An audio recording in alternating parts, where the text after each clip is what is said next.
आज हम औपचारिक पत्र लिखन पढ़ेंगे।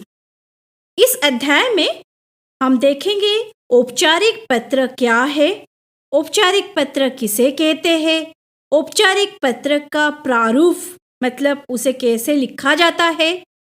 साथ ही साथ उदाहरण के साथ उसे आज हम जानेंगे। जैसे कि पत्रों को दो भाग में विभक्त किया गया है, मतलब दो वर्गों में है। एक है औपचारिक पत्र और एक है अनौपचारिक पत्र। औपचारिक पत्र क्या होता है ना, जिसे हम इंग्लिश में फॉर्मल लेटर कहते हैं, और अनौपचारिक पत्र जिसे हम इंग्लिश में इनफॉर्मल लेटर कहते हैं। आज हम औपचारिक पत्र के बारे में जानेंगे। तो औपचारिक पत्र क्या होता है? औपचारिक पत्र ऐसे लोगों को लिखे जाते हैं जिनसे लिखने वाले का कोई व्यक्तिगत या पारिवारिक संबंध नहीं होता है। औपचारिक पत्र हम इन लोगों को लिखते हैं जो हमारे कोई व्यक्तिगत संपर्कित नहीं है, मतलब जो हमारे कोई रिश्तेदार नहीं है, घरेलू नहीं है। इस प्रकार पत्र को औपचारिक पत्र कहा जाता है। औपचारिक पत्रों को 3 वर्गों में भी विभाजित किया गया है, जैसे कि प्रार्थना पत्र, कार्यालयी पत्र और व्यावसायिक पत्र।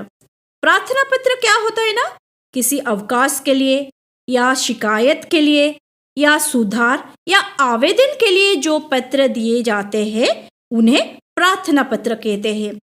साथ ही साथ कार्यालयी पत्र, किसी सरकारी अधिकारी को पत्र हम लिखेंगे अथवा विभाग को, किसी सरकारी विभाग को हम पत्र लिखेंगे।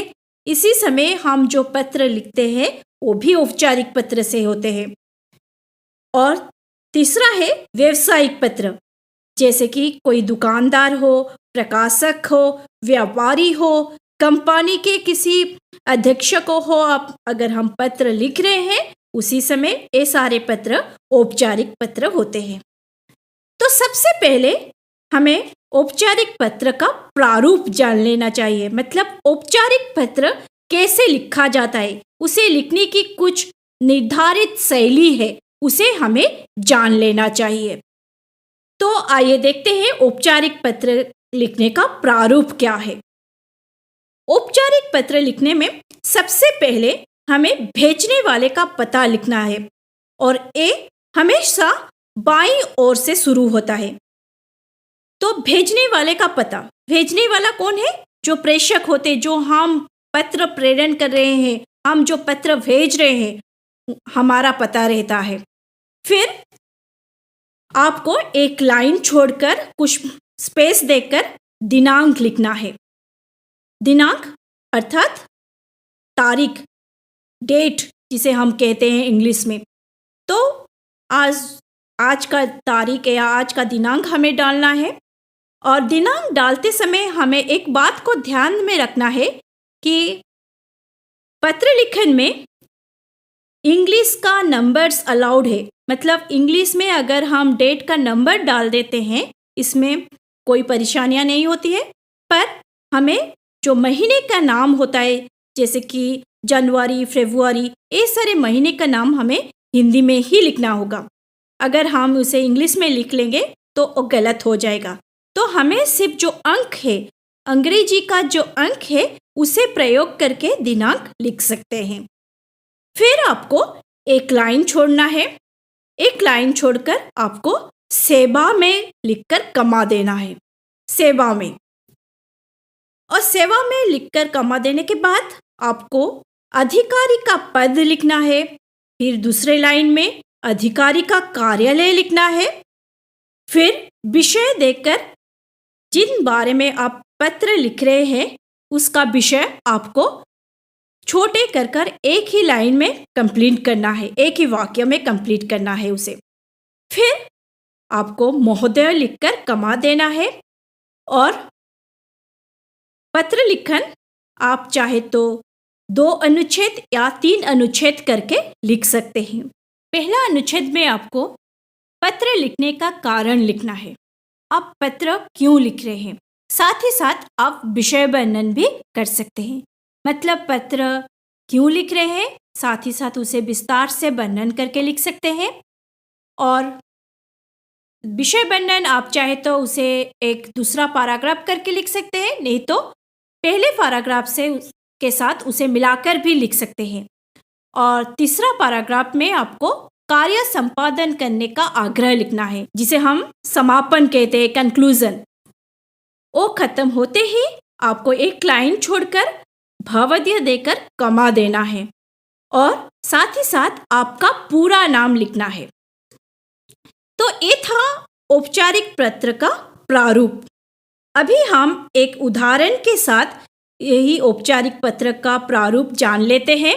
एक उदाहरण के साथ हम उस औपचारिक पत्र का कैसे लिखा जाएगा, कैसे प्रश्नों से हमें पता चलेगा कि ये औपचारिक पत्र है, ये सब के बारे में हम जानेंगे। आपके सामने एक उदाहरण दिया गया है, एक प्रश्न दिया गया है। प्रश्न इस प्रकार की है, अपने क्षेत्र की सफाई के लिए नगर निगम के स्वास्थ्य अधिकारी को पत्र लिखिए। तो प्रश्न पढ़ते ही आपको पहचानना है कि ये औपचारिक पत्र है या अनौपचारिक पत्र है। तो हमें कैसे पता चलेगा कि ये औपचारिक पत्र है या अनौपचारिक पत्र है? हम देखेंगे ये पत्र किसके लिए लिखा गया है। तो इधर इस उदाहरण में पत्र स्वास्थ्य अधिकारी को लिखा गया है। तो इससे हमें पता चलता है स्वास्थ्य अधिकारी हमारे कोई व्यक्तिगत संपर्कीय नहीं है, मतलब हमारे कोई रिश्तेदार नहीं है। तो ये एक औपचारिक पत्र है, क्योंकि वो सरकारी कामकाज के लिए वो पत्र लिखा जा रहा है। तो स्वास्थ्य अधिकारी को पत्र लिखा जा रहा है, तो ये औपचारिक पत्र है। तो हम उसे औपचारिक पत्र लिखन के प्रारूप के हिसाब से वो पत्र लिखन शुरू करेंगे। तो जैसे प्रारूप में दिया गया था, सबसे पहले भेजने वाले का पता रहेगा।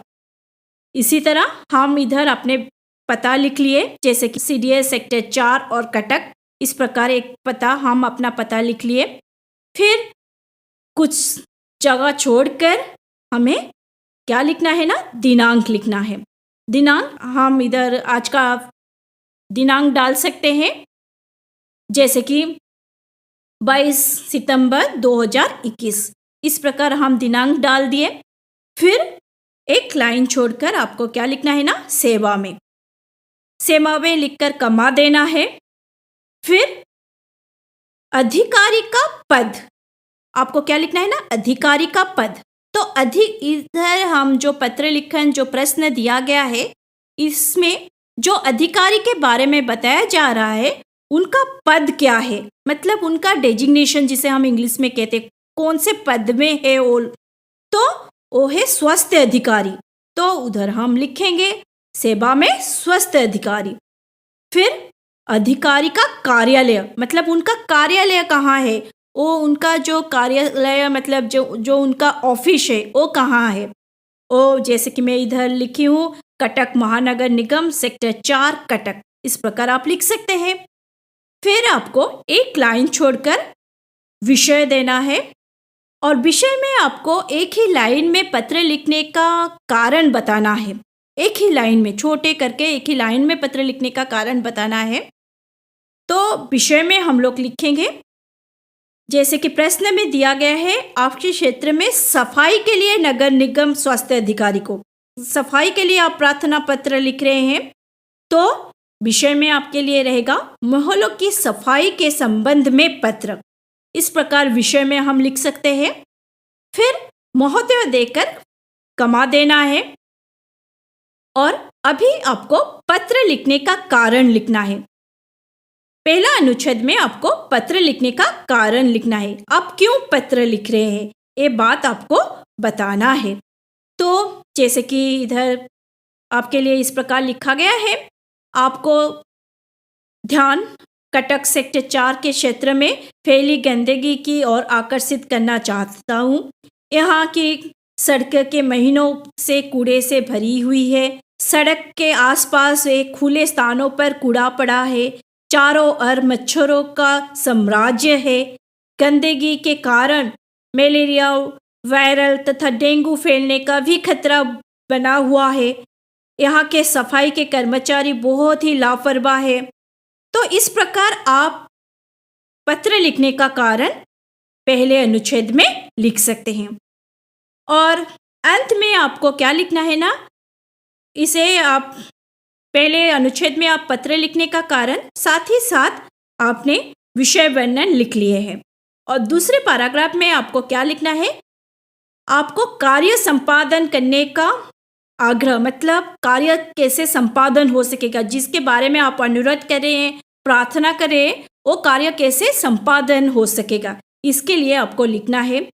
तो उस पैराग्राफ में आपको लिखना है, अतः आपसे अनुरोध है कि इस मामले में व्यक्तिगत रूप से हस्तक्षेप करते हुए यहाँ की सफाई व्यवस्था को ठीक करने की कृपा करें। तो आप इस प्रकार एक प्रार्थना, एक निवेदन जैसा वाक्य लिख सकते हैं। और अंत में आपका रहेगा भवदीय या भवदीया, जो भी आप लिख सकते हैं। और भवदीया लिख कर आपको अपना नाम लिखना है। जैसे इधर एक नाम लिखा गया है, आपको अपना पूरा नाम इधर लिखना है। और एक उदाहरण के साथ हम उसे देखेंगे।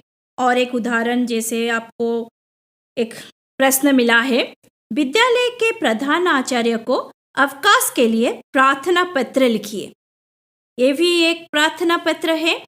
जैसे कि मैं आप लोग को बताई कि प्रश्न पढ़ने से आपको जान लेना है कि ये पत्र औपचारिक है या अनौपचारिक है।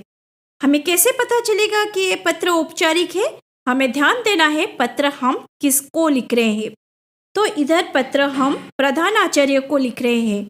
तो प्रधान आचार्य को पत्र लिख रहे हैं, इसका अर्थ है ये औपचारिक पत्र ही है, ये हमारे कोई व्यक्तिगत पत्र नहीं हो।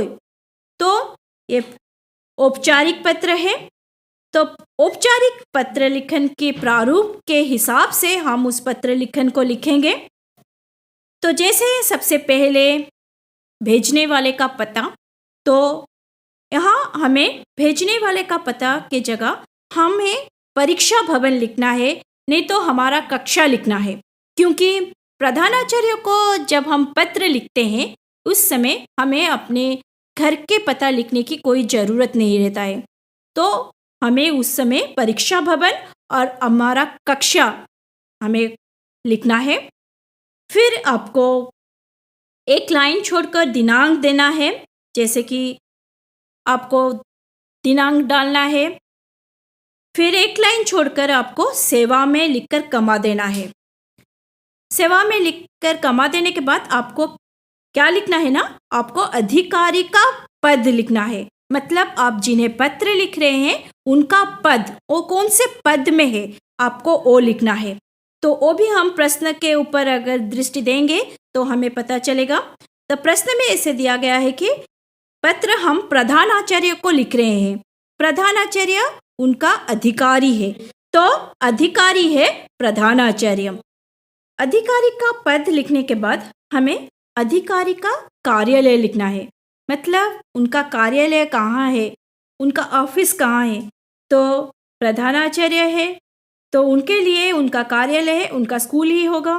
तो जैसे कि इधर यहाँ पर लिखा गया है पब्लिक स्कूल कटक 2, इस प्रकार आप अपना स्कूल का नाम लिख सकते हैं।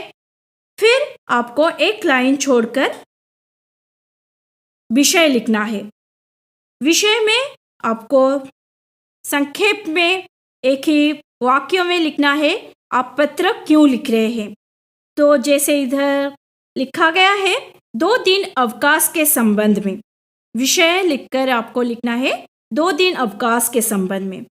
फिर आप लोग को महोदय लिखकर पहला अनुच्छेद में पत्र लिखने का कारण लिखना है। पहले अनुच्छेद में हम पत्र लिखने का कारण साथ ही साथ विषय वर्णन भी लिख सकते हैं। तो पत्र लिखने का कारण में हम लिखने जा रहे हैं, सविनय निवेदन है कि इस विद्यालय की 6वीं वीक की छात्रा हूँ।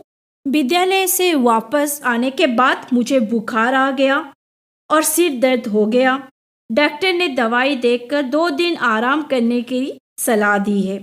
इस कारण मैं दिनांक 28 एवं 29 सितंबर 2021 तक विद्यालय में उपस्थित होने में असमर्थ हूँ। तो इस पहला अनुच्छेद में हमें पत्र लिखने का कारण साथ ही साथ विषय वर्णन कर लिए। और दूसरे पैराग्राफ में हम कार्य संपादन करने का आग्रह लिखना है हमें। तो हम इस प्रकार लिख सकते हैं, अतः आपसे अनुरोध है कि 2 दिनों का अवकाश स्वीकृति करने की कृपा करें।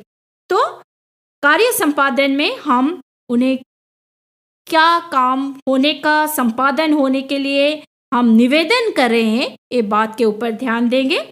तो जैसे ही ये वाला अनुच्छेद में आपको लिखा गया है, अतः आपसे अनुरोध है कि 2 दिनों का अवकाश स्वीकृति करने की कृपा करें, आप इस प्रकार लिख सकते हैं।